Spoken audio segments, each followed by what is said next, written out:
have made sure in constructing the launch pad that we are not introducing any obstacle for a potential extension for human spaceflight, but that's all. So, but there is no plan for any human spaceflight by Soyuz from French Guiana. So that it's not yet in any plan in Europe. Cargo return is part of the plans, yes. Hang on just a minute, Ken. You've had discussions on ATV. You don't have a plan, but you have discussed the potential for a manned capability, right? Yes, but as soon as you have a cargo return capability, you can return to the Earth, and when you can return to the Earth, you have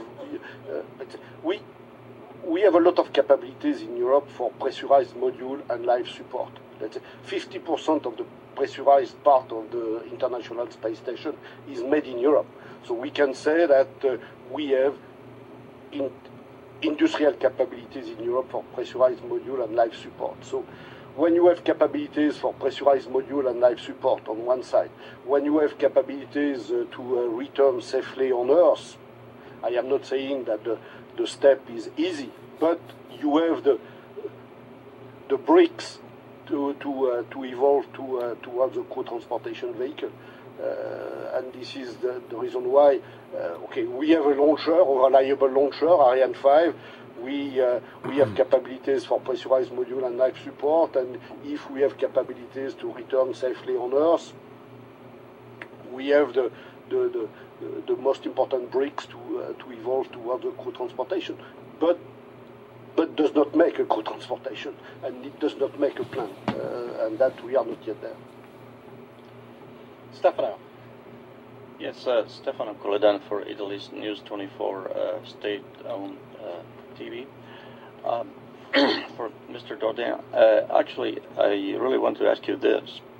Has ESA thought or asked NASA if it is interested in... Ladies and gentlemen, we have about 5 minutes left on my camera for the news conference, and the battery is getting low. It's part of what I have said on the command. So if you wish to continue watching the rest of the news conference, you can tune into NASA TV and view the archives of news conferences. But for now, we will view the news conference to the termination of this disc on my camera. I hope you've enjoyed watching the Space Shuttle launch, and whatever I was able to, and whatever I was able to show you outside. It wasn't much outside because it's kind of hard in the city to focus the camera appropriately on a moving target as the space shuttle, but believe me, it was very visible from Fort Myers, Florida, at the Brittany Apartments in Fort Myers. And I'd like to thank you for listening to my YouTube video, and I encourage all of you strongly to subscribe to my channel, to comment, and to rate. This only makes my ability to produce videos better for you in the future with your constructive criticism and your constructive comments. And I also encourage Shane Jensen to subscribe to my channel as well. And I hope you've all enjoyed this video. Good day.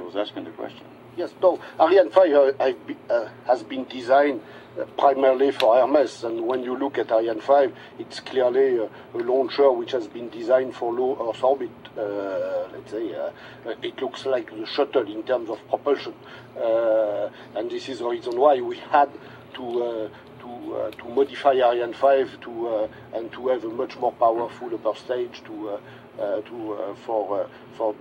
GTO orbit. So yes, Ariane 5 has been designed for low Earth orbit and has been designed to launch crew. It was at the time of Hermes, and let's say Hermes has had the fate of the Constellation program. Hermes has been terminated in '92.